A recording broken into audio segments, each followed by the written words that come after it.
हर हर महादेव। भगवान भोलेनाथ का मंदिर हो और वहाँ उनका वाहन नंदी ना हो, ऐसा तो असंभव है। अक्सर भगवान शिव के सामने उनके वाहन नंदी को पाया जाता है। भगवान शिव से पहले नंदी को पूजने का विधान है। शिव जी के मंदिर में नंदी की प्रतिमा भगवान के ठीक सामने विराजमान होती है। आपने कभी गौर किया है इस बात पर कि ऐसा क्यों? शिव शंकर भोलेनाथ के दर्शन करने वाले हर वक्त पहले नंदी के दर्शन करते हैं। नंदी को भगवान शिव का वाहन माना जाता है। ऐसा माना जाता है कि भगवान शिव को नंदी बेहद पसंद है और प्रिय है। जहाँ शिव होंगे वहाँ नंदी भी अवश्य ही होंगे। ऐसा इसलिए है क्योंकि नंदी को पुरुषार्थ का प्रतीक माना जाता है और हमारे पौराणिक ग्रंथों में भगवान शिव और नंदी के बारे में कई सारी कथाएं मिलती हैं। आइए जानते हैं ऐसी ही एक कथा के बारे में कि भगवान शिव और नंदी एक साथ क्यों विराजते हैं। शिव पुराण में एक कथा है जिसके अनुसार शिलाद नामक मुनि के ब्रह्मचारी हो जाने के कारण उनका वंश समाप्ति की ओर जा रहा था। यह देखकर उनके पितरों को बहुत ही चिंता हुई। मुनि तप और योग में लीन रहते थे, जिनके कारण वे गृहस्थ जीवन में प्रवेश नहीं कर पा रहे थे। शिलाद ऋषि ने पुत्र की कामना के लिए देवराज इंद्र को प्रसन्न करने के लिए तप किया था। इंद्रदेव मुनि की तपस्या से प्रसन्न हुए।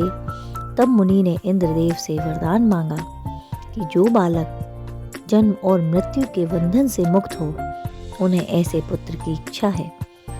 किंतु इंद्रदेव ने उन्हें इस प्रकार का वरदान देने में असमर्थता जताई और कहा कि ऐसा संभव नहीं है। इसके बाद शिलाद मुनि ने भगवान शिव की कठोर तपस्या की। मुनि की तपस्या से प्रसन्न होकर भगवान शिव ने मुनि को स्वयं पुत्र के रूप में प्रकट होने का वरदान दे दिया। भगवान शंकर से वरदान प्राप्त करने के कुछ समय पश्चात शिलाद मुनि अपना खेत जोत रहे थे। तब धरती से एक बालक प्रकट हुआ। शिलाद मुनि ने उस बालक का नाम नंदी रखा।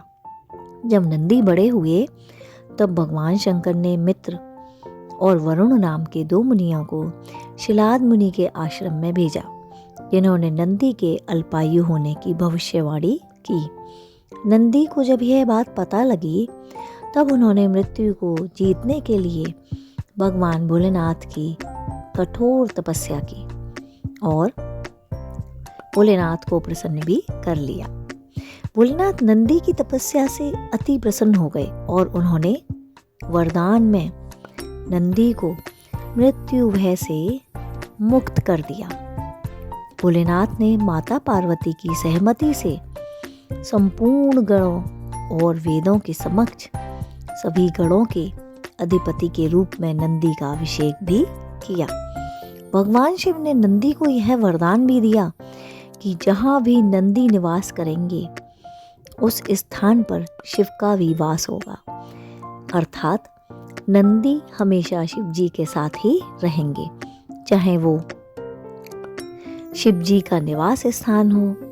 यही कारण है कि हर मंदिर और शिवालय में जहाँ भगवान शिव होते हैं वहाँ नंदी भी अवश्य ही होते हैं, और जहाँ नंदी होते हैं वहाँ तो हमारे भोलेनाथ अवश्य ही रहेंगे। हर हर महादेव। आपका दिन शुभ हो।